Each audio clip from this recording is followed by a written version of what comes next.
Avis vascular centre మన దేశంలోనే the best varicose vein hospital. మామూలుగా మీరు ఇప్పుడు నత్తి అన్నారు కదా, మీరే అన్నారు, అది మామూలుగా షూటింగ్లో ఎలా మేనేజ్ చేస్తారు? అంటే మీ వాయిస్ కొన్ని వర్డ్స్ రాదు.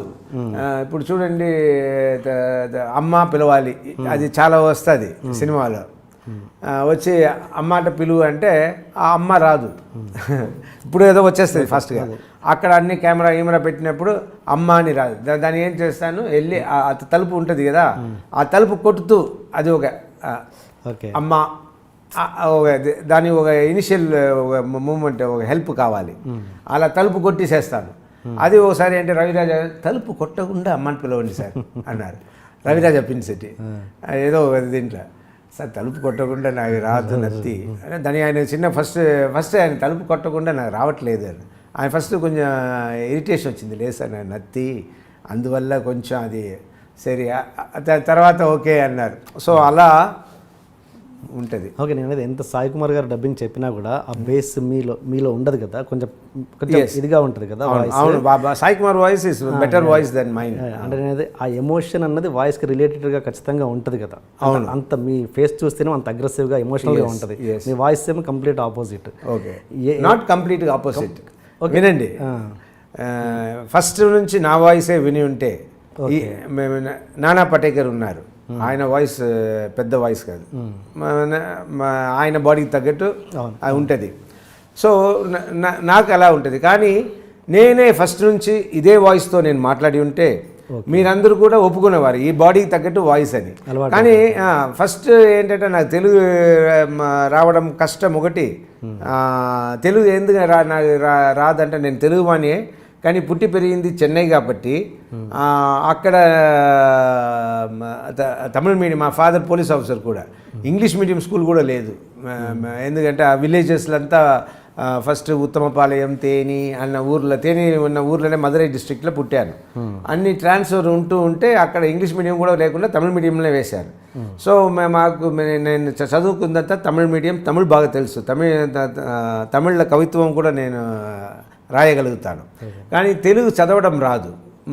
మా ఇంట్లో మా తెలుగే మాట్లాడుకుంటాం, కానీ తమిళ్ మిక్స్ అయిన తెలుగు, చెన్నై తెలుగు మీకు ఎలా ఉంటుందో అలా 30-40% మన తెలుగు వాళ్ళు ఉన్నారు చెన్నైలో.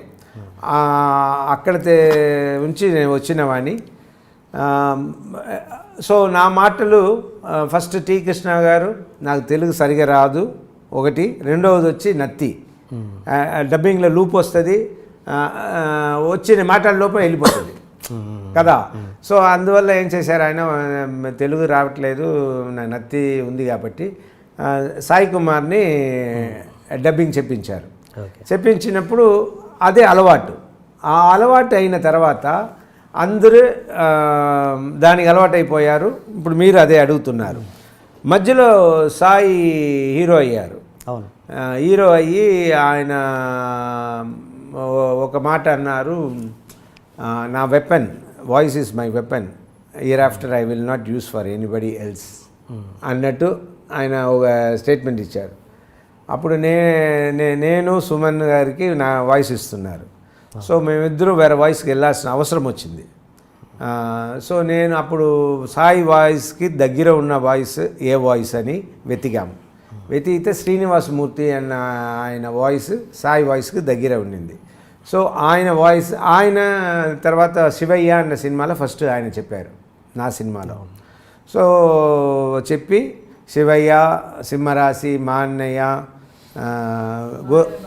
మా ఆయన బంగారం, అన్న, ఇదంతా వచ్చి శ్రీనివాసమూర్తి ఓ 10 years నాకు వాయిస్ ఇచ్చారు శ్రీనివాసమూర్తి. తర్వాత మా సాయి మదర్ ఉంటూ ఎప్పుడు సాయిని తిడుతూ ఉంటారు, నువ్వు రాజశేఖర్ వాయిస్ ఇవ్వాలి, how can you say no అని తిడుతూ ఉంటారు. నన్ను చూసినప్పుడు కూడా చెప్తూ ఉంటారు, వాడి బుద్ధి లేదమ్మా, నేను చెప్తూ ఉంటాను వాయిస్ ఇవ్వమని అని ఆవిడ అంటూ ఉంటారు నా దగ్గర.